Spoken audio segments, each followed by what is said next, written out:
আজকে আমি আপনাদের সাথে শেয়ার করব মাটির হাঁড়িতে হাঁসের মাংস রান্নার রেসিপি। তো ভিডিওটি দেখুন, আশা করি ভালো লাগবে। হ্যালো এভরিওয়ান, আসসালামু আলাইকুম, welcome back to my new blog. আশা করি সবাই ভালো আছেন, আমিও আলহামদুলিল্লাহ এই তো ভালোই আছি। কাছে এবং দূরে, দেশ এবং দেশের বাহিরে থেকে এই মুহূর্তে যেখান থেকে আমার এই ভিডিওটি দেখছেন সবাইকে জানাই অসংখ্য অসংখ্য ধন্যবাদ এবং অনেক অনেক ভালোবাসা। তো এই তো দেখুন, আমি কিন্তু একটি মাটির পাত্র, এখানে মাটির পাত্র রান্নার আগে কিন্তু ঠিকঠাক করে নিতে হয়। তো এটা কি করে ঠিক করেছি আমি অন্য ভিডিওতে আপনাদের সাথে শেয়ার করব। তো তার আগে চলুন, এখানে কিন্তু হাঁস নিয়ে আসা হয়েছে। দেখুন, হাঁসটা কিন্তু আমাদের পাশের বাড়ি থেকেই ওরা বিক্রি করে, তাদের কাছ থেকেই নিয়ে আসা হয়েছে। বাজার থেকে আনলে তেমন একটা ভালো হয় না, তো সেই জন্য হাঁসটা কিন্তু খুব সুন্দর টাটকা ছিল। আর হাঁসটা কি করে ক্লিন করতে হয় সেটাও আমি দেখিয়ে দিচ্ছি, কারণ এটাও একজন আমাকে অনুরোধ করেছিল। টুম্পাদি বলেছিলেন কি করে হাঁস ক্লিন করি সেটা যেন একটু শেয়ার করি, সেই জন্য আসলে হাঁস ক্লিন করাটাও শেয়ার করলাম। তো হাঁসটা জবাই করে তারপরে হচ্ছে গরম পানি দিয়ে দিয়েছি। গরম পানিতে হাঁসটা দেখুন কি করে খুব সুন্দর করে কিন্তু হাঁসের গায়ে যে লুমগুলো সেগুলো তুলে নিচ্ছি। তো টুম্পাদি আপনাকে বলছি, আপনি দেখে নিন কি করে আমি হাঁসের পরিষ্কার করে নিই, হাঁসটা দেখে নিন। যেহেতু আপনি হাঁস খেতে পারেন না, হাঁস পরিষ্কার করতে পারেন না, সেই জন্য টুম্পাদি নাকি কখনোই হাঁস খাননি, শুধু এই পরিষ্কার করার ঝামেলার জন্য। তো হয়তো বাজারে কিন্তু প্যাকেটিং করা পাওয়া যায়, সেটা হচ্ছে অনেকটাই দাম হয়। আর যারা ক্লিন করতে জানেন না তাদের তো অন্য কাউকে দিয়ে ক্লিন করাতে হয়। তো আমরাও শিখে নিয়েছি সব কিছু, যেহেতু আমাদের বাসায় বেশি হাঁসের মাংস পছন্দ, আমরা হাঁস একটু বেশি পছন্দ করি। অনেকটাই খেয়েছিলাম হাঁস, কিন্তু তখন আমার ইউটিউব চ্যানেল ছিল না। এইরকম এক মাসে কিন্তু প্রায় আমরা 13টার মতো হাঁস খেয়েছিলাম, এটাও মনে আছে। সেটা কিন্তু খুব 13টা হাঁস একসাথেই কিন্তু জবাই করে আমি রান্না করেছিলাম, অর্ধেকটা রেখে দিয়েছিলাম, এরকম বড় করে পার্টিও করেছিলাম। সেটা তো আর আমার চ্যানেল ছিল না, সেই জন্য ভিডিও শ্যুটও করা হয়নি। আর এই যে দেখুন হাঁসের যে লুমগুলো, এটা হচ্ছে একটি বিষয়, অনেকে হাঁসের মাংস পছন্দ করেন, অনেকে পছন্দ করেন না। তো আমাদের কিন্তু খুব প্রিয়, আমাদের ঘরের সবার, বিশেষ করে আমার হাজব্যান্ড, আমি, বাচ্চারাও পছন্দ করে। আর হাঁসের মাংসটা কিন্তু খুবই সুস্বাদু হয়। আর আজকে যেহেতু মাটির হাঁড়িতে রান্না করব, সেটা তো আরও বেশি সুস্বাদু। ফার্স্ট টাইম আমি মাটির হাঁড়িতে রান্না করেছি, ভাবছিলাম কেমন হবে জানি না, তবে মাশাআল্লাহ এত ভালো হয়েছে, একবার না খেলে বুঝতেই পারবেন না। তো এই যে লুমগুলো হচ্ছে আসল, এই ক্লিন করাটাই মানে ধৈর্য সহকারে করতে হবে, সবার ধৈর্য নেই, ধৈর্য ধরে কিন্তু লুমগুলো আস্তে আস্তে তুলতে হবে। তো আমি কিন্তু অনেকক্ষণ কিন্তু এটা ক্লিন করেছিলাম, প্রায় 1.5-2 ঘন্টার মতোই এটা ক্লিন করতে আমার সময় লেগেছিল, প্রায় 1.5 ঘন্টা লেগেই ছিল। তারপর আমি ক্লিন করে এবার কিন্তু চুলায় দেখুন একটু জ্বালিয়ে নিচ্ছি। আমি যেহেতু আজকে মাটির চুলায় রান্না করব, মাটির চুলায় আমি এটা জ্বালিয়ে নিচ্ছি। আপনারা গ্যাসের চুলায় কিন্তু এটাকে এরকম পুড়ে নেবেন। হাঁসের গায়ে কিন্তু চুলের মতো লম্বা লম্বা সাদা সাদা দেখা যায় না, ওইরকম লুম থাকে, এগুলো পুড়িয়ে নেবেন। আর হাঁসের গায়ে কিন্তু আমি অলরেডি ক্লিন করেছি, কিন্তু এখনও অনেকটা বাকি, সেটা আমি দেখাচ্ছি কি করে। দেখে মনে হচ্ছে ক্লিন হয়ে গেছে, আসলে না, ধৈর্য ধরে কিন্তু হাঁসের মাংসটা ক্লিন করতে হয়। তো আমি এবার আবার অনেকক্ষণ এটাকে কুটে এটার ভেতর থেকে লুমগুলো বের করব, অনেকটা সময় লাগবে। আর হাঁসটা যদি কচি হয় তাহলে কিন্তু চামড়াটা ফেলে দেবেন, কারণ চামড়াই হাঁসের কিন্তু মজা, হাঁসের চামড়াটা খেতেই ভালো লাগে। আর দেশি মুরগেরও কিন্তু চামড়া খেতে ভালো লাগে। তো এটার যে ক্লিন করা হয়নি, দেখুন এখনও অনেকটা লুম পুরানোর পরে ভেসে উঠেছে। এবার এগুলোকে আমি ভালো করে ক্লিন করব। আর সব কিছু তো আর শেয়ার করিনি, অনেকটা এমনিতেই লম্বা হয়ে গেছে আজকের ভিডিও, তাও শুধু টুম্পাদি অনুরোধ করার জন্য একটুখানি আমি বুঝিয়ে দিচ্ছি। এবার যেহেতু এটা হাত দিয়ে উঠছে না, এত ছোটো ছোটো লুম, এবার একটি এইরকম ছুরি কিংবা চামচের সাহায্যেই যে দেখুন কি সুন্দর উঠে আসছে, দেখা যাচ্ছে কিছু নেই, কিন্তু যখনই এটা ধরে টান দেবেন দেখবেন অনেক লম্বা লম্বা লুম ভেতর থেকে কিন্তু এই দেখুন চলে আসছে। তো এইরকম ক্লিন করে নেবেন, তারপরে কেটে কুটে নেবেন। তো আমি একটু কাটাকুটিও শেয়ার করেছি, আশা করি টুম্পাদি বুঝতে পেরেছেন কি করে হাঁসের মাংসটা ক্লিন করতে হয়, হাঁসটা। তো আসলে টুম্পাদির অনুরোধেই আমি এই ক্লিন করাটা আজকে ভালো করে একটু দেখিয়ে দিচ্ছি। আর যেহেতু মেয়েরা আমরা কিছু পারি না সেটা বললে হবে না, আর আমার ডিকশনারিতে কখনোই পারি না শব্দটা নেই, আমি চাই সব কিছুই যেটা পারি না সেটা আরও আগ্রহ করে আমি কিন্তু শিখতে চাই। আর বিশেষ করে এই যে আমি এখানে হাঁসটা কাটছিলাম, আমাকে কিন্তু খুবই জ্বালাতন করছিল মাছিগুলো এসে। আমি এখানে কিন্তু অলরেডি আগরবাতি জ্বালিয়ে দিয়েছি, মানে মাছিগুলো যাচ্ছিলই না, কি বলবো, অনেক কিছু করলাম কিন্তু যাচ্ছিলই না মাছিগুলো। তো আমার পেছনে যেহেতু আমি হাঁসটা কাটছি, মাছিগুলো পড়ে আছে, আর কিচ্ছু করার নেই, আপনারা কিন্তু কেউ কিছু মনে করবেন না। এখানে আমি যেহেতু গাছে কলাপাতা ছিল, একটু কলাপাতা কেটে আর এখানে আমি কেটে নিচ্ছি। আমার খুব ভালো লাগছিল, কি বলবো, ফার্স্ট টাইম কিন্তু কলাপাতায় আমি মাংসটাও কাটছি। আর মাটির হাঁড়িতে তো আজকে ফার্স্ট টাইম রান্না করব। আমি জানি না মাটির হাঁড়িতে রান্না করলে কেমন হয়, আর সেটা আজকেই বুঝলাম। এত ভালো, কি বলবো, এত ভালো, একবার না খেলে বুঝতে পারবেন না। আজকের তরকারিটা এত ভালো একটা ফ্লেভার এবং এত মজা হয়েছিল, কি বলবো, একবার না খেলে বুঝতেই পারবেন না। আর হাঁসটা কিন্তু ছিল বাড়িওয়ালা হাঁস, যেহেতু সেই জন্য হাঁসটা কিন্তু ডিমওয়ালা ছিল। হাঁসের ভেতরে আমি ছোট ছোট ডিম পেয়েছি, এই যে দেখাচ্ছি। তো আজকে কিন্তু আমি মাটির হাঁড়িতে যেহেতু রান্না করছি ফার্স্ট টাইম, তবে মাটির হাঁড়ি কী করে কী করতে হয় সেটা আমি জানি না। তো সেই জন্য মাটির হাঁড়িটা 3-4 দিন আগে নিয়ে আসা হয়েছিল বাসায়। আমি এটাকে কি করে এই 3-4 দিন ধরে আমি এটার পেছনে পড়েছিলাম, সেটা আমি পরে আপনাদের সাথে শেয়ার করব। এটাকে কি করে ঠিকঠাক করলাম, নইলে তো মাটির হাঁড়িটা ফেটে যেত। এই যে দেখুন, এটার ভেতরে কিন্তু ডিম ছিল, একটুখানি দেখালাম। ডিমওয়ালা হাঁসটাও কিন্তু মাশাআল্লাহ খুব ভালো ছিল, টেস্টি ছিল। তো দেখে নিশ্চয়ই বুঝতে পারছেন হাঁসের মাংসের কালারটা এত সুন্দর ছিল, আর খেতেও কিন্তু অসাধারণ হয়েছিল। আর একটা ভালো অন্যরকম ফ্লেভার আসছিল আজকের মাটির হাঁড়িতে রান্নার কারণে আর কি। তো মাটির হাঁড়িটা ঠিক করেছি আমি 3-4 দিন ধরে, এটার পেছনে বললাম তো পড়লাম। তো এটা কি করে ঠিক করেছি সেটার ভিডিও আমি আপনাদের সাথে শেয়ার করব, কারণ অনেকেই হয়তো মাটির হাঁড়িতে রান্না করতে ভয় পান। তো আমিও ভয় পেয়েছিলাম যে এটা ফেটে যাবে কি না। তো এটাকে আমি কি করে কি করলাম সেটা নেক্সট ভিডিওতে আপনাদের সাথে শেয়ার করব। আর মাংসগুলো কাটতেও কিন্তু বেশ ভালোই লাগছিল, কারণ ফ্রেশ টাটকা হাঁসের মাংস। যারা হাঁস খেতে পছন্দ করেন তাদের সবাইকে ইনভাইট করে দিলাম। বিশেষ করে টুম্পাদি তো আমাকে বারবার বলেছেন আমাকে একটু নেমন্ত্রণ করো। টুম্পাদির জন্য আমি নেমন্ত্রণ করে দিয়েছি অলরেডি মেসেজ করে। টুম্পাদি দেখে নিন কি করে হাঁসটা কেটে কুটে নিচ্ছি।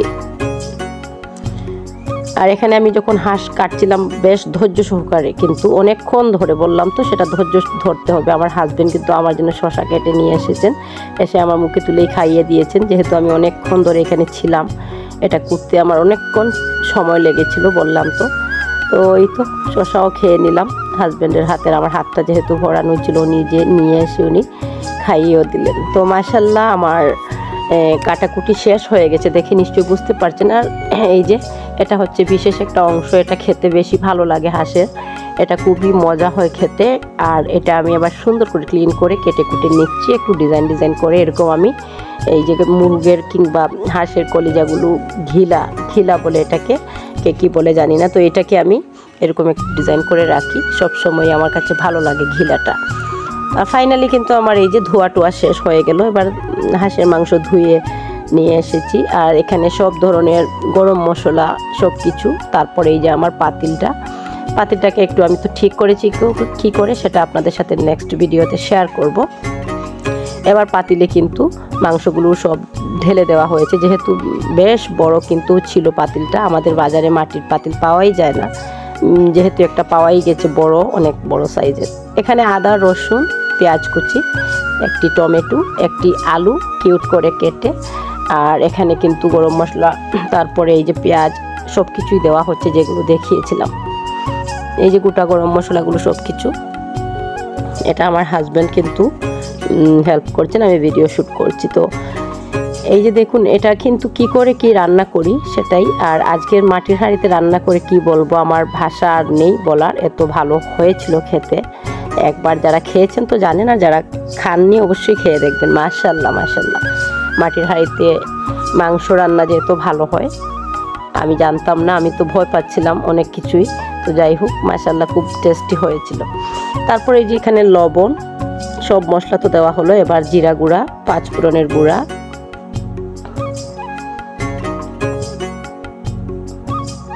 এই পর্যায়ে এখানে সয়াবিন তেল দেওয়া হচ্ছে। তারপরে আস্ত রসুন, তো সব কিছু দিয়ে এবার হাতে মেখে ভালো করে এটাকে ম্যারিনেট করে একেবারে পাতিলেই দিতে হবে।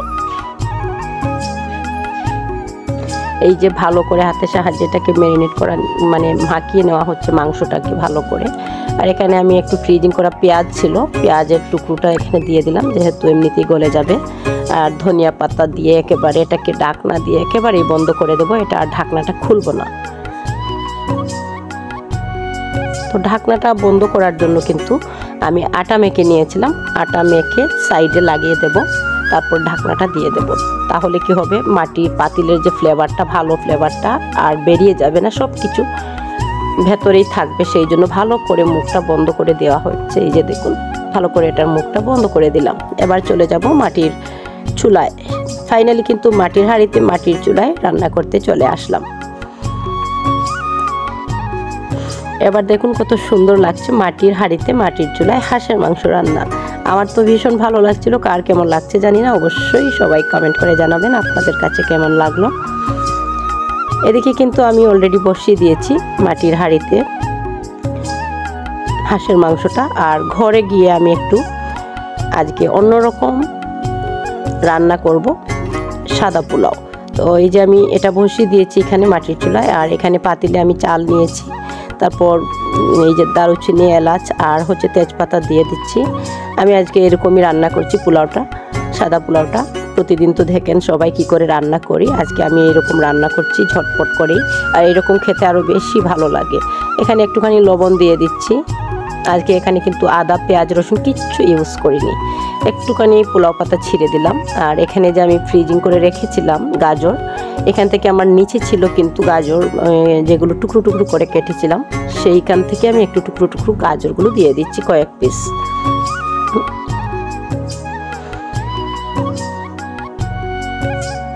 তো এই যে হাতে মেখে আমি আজকের পোলাওটা এরকম বসিয়ে দিচ্ছি, ঝটপট করে হয়ে যাবে। আজকের আমার এই পোলাওটা বেশি টেস্টি হয়েছিল অন্য দিনের তুলনায়, কারণ এটা খুব ভালো হয়েছিল আজকের পোলাওটা। তো এই যে দেখুন, এবার একটুখানি তেল দিয়ে দিলাম, সয়াবিন তেল, আর পানি দিয়ে একেবারে বসিয়ে দিচ্ছি আমি, যাতে আর তো পানি এটা থেকে ঝরাবো না, একেবারেই পরিমাণ মতো পানি দিয়ে আমি চুলায় বসিয়ে দেবো।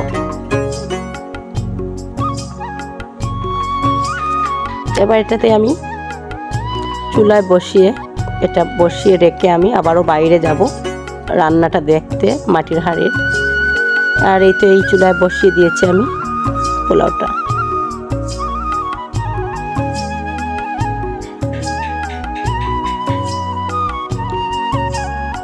এদিকে পোলাও হচ্ছে, আর ওইদিকে আবারও বাইরে গেলাম, গিয়ে দেখি মাটির হাঁড়ির অবস্থাটা কি, ভালোই হচ্ছে, ফ্লেভারটা এত ভালো আসছিল কি বলবো।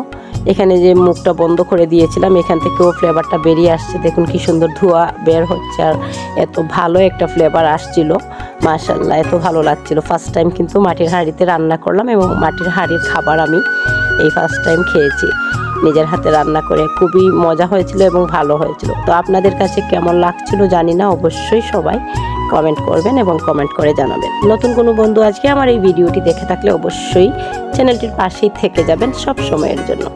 এবার আমি এটা খুলবো, বাবারে বাবা, এটা তো খুলছিলই না, আমি তো টানছিলাম। তারপর এই যে এই চামচের সাহায্যে একটু আমি খুলে নিলাম, তো খোলা হয়ে গেছে। আর এত ভালো লাগছিল কালারটা, মাশাআল্লাহ এত সুন্দর হয়েছিল কি বলবো। তো এই হাঁসের মাংস দিয়ে আজকে আমরা ছোট্ট করে ঘরোয়া পিকনিক করে নিলাম আর কি। আজকে একটু বারান্দায় বসে খাবো আমরা, তো ভাবলাম যেহেতু হাঁসের মাংস বাইরে রান্না করেছি, একটু ঘরোয়া পিকনিকও হয়ে যাক, ঘরের মানুষ ফ্যামিলি পিকনিক হয়ে গেল।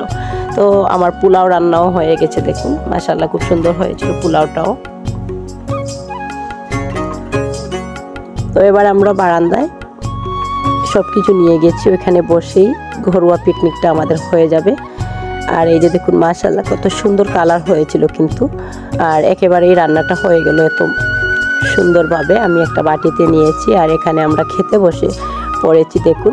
তো ফাইনালি কিন্তু আমাদের খাওয়া দাওয়া শুরু হয়ে গেছে। আপনাদের কাছে আজকের ভিডিওটি কেমন লাগলো অবশ্যই কমেন্ট করবেন, আর সবাই ভালো থাকবেন, সুস্থ থাকবেন। নেক্সট আরও একটি নতুন ভিডিও দেখার আমন্ত্রণ জানিয়ে আজকের ভিডিওটি আমি এখানেই এন্ড করব। সেই পর্যন্ত সবাই ভালো থাকবেন, সুস্থ থাকবেন, এবং সবসময় সবাই দিয়া আলম ব্লগের সাথেই থাকবেন। দিয়া আলম ব্লগও সবার সাথে আছে এবং থাকবে ইনশাআল্লাহ। আবারও দেখা হয়ে যাবে আরও একটি নতুন ভিডিওতে। সেই পর্যন্ত সবাইকে আল্লাহ হাফিজ, আসসালামু আলাইকুম। Thank you for watching my video.